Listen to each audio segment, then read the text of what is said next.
Hello. അപ്പോൾ ഇന്ന് കാളം കൂട്ടാനാണ് വെച്ചിരിക്കുന്നത്. കഷ്ണമൊക്കെ നുറുക്കി വെള്ളത്തിലിട്ടിട്ട് അടുപ്പത്ത് വെച്ചിട്ടുണ്ട്. അതിലേക്ക് കുറച്ച് മഞ്ഞൾപ്പൊടി ഇട്ട് കൊടുത്തിട്ടുണ്ട്. ഇനി കുറച്ച് കുരുമുളക് എടുത്തിട്ട് ഞാൻ അമ്മിയിൽ അരച്ച് കൊണ്ടുവന്ന് വെച്ചു. അപ്പം അതും കൂടെ ഒന്ന് കലക്കിയിട്ട് ഈ കഷ്ണത്തിലേക്ക് ഒഴിച്ചു കൊടുക്കാം.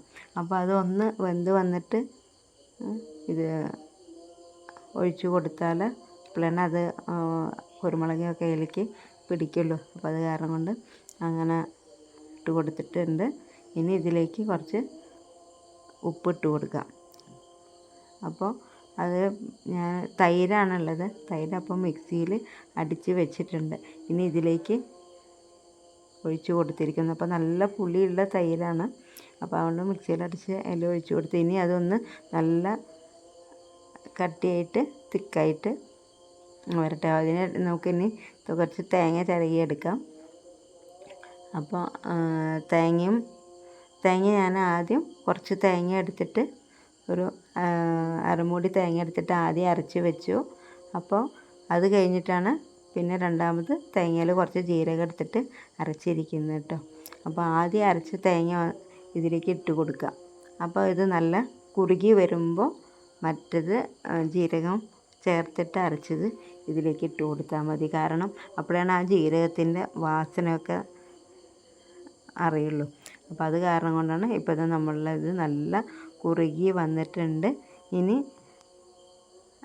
മറ്റേ അരച്ച ജീരകം ചേർത്ത് അരച്ചിട്ടുള്ള തേങ്ങയും കൂടെ ഇതിലേക്ക് ഇട്ട് കൊടുക്കാം. അപ്പോൾ അങ്ങനെ നമ്മളുടെ കാളം കൂട്ടാൻ നല്ല കൃന്നനെ വന്നിട്ടുണ്ട്. നല്ല കളർ. ഞാൻ അധികം മഞ്ഞൾപ്പൊടിയൊന്നും ഇട്ടിട്ടില്ല. മഞ്ഞ കളർ വേണ്ടെന്ന് വിചാരിച്ചിട്ട് കുറച്ച് മഞ്ഞൾപ്പൊടി ഇട്ടിട്ടുണ്ടായിരുന്നുള്ളൂ. അപ്പോൾ അങ്ങനെ ഇനി ഒന്ന് തിളച്ച് വന്നാൽ നമുക്ക് സ്റ്റവ് ഓഫ് ചെയ്യാം. പിന്നെ ഇനി ചെറിയ ചീഞ്ചട്ടി വെച്ചു. അതിലേക്ക് കുറച്ച് എണ്ണ ഒഴിച്ച് കൊടുത്തിട്ട് കടുകും പിന്നെ ചുവന്ന മുളകും കറിവേപ്പിൻ്റെ ഇലയും കൂടെ ഇട്ട് വറുത്തിട്ട് കൂട്ടാനിലേക്ക് ഒഴിക്കേ വേണ്ടുള്ളൂ. നമ്മളെ നല്ല കാളം കൂട്ടാൻ റെഡിയായി.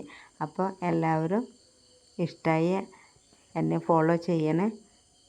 അപ്പോൾ ഓണത്തിൻ്റെ വിഭവങ്ങളാണ് ഇപ്പോൾ കാളം കൂട്ടാനായിരിക്കുന്നത്. അപ്പോൾ ഇതേപോലെയുള്ള വീഡിയോകളായിട്ട് വരാം. അപ്പോൾ അടുത്ത വീഡിയോയിൽ കാണാം. അപ്പോൾ ഇത് നമ്മൾ കിളക്കി നന്നായി വന്നിരിക്കുന്നു കേട്ടോ.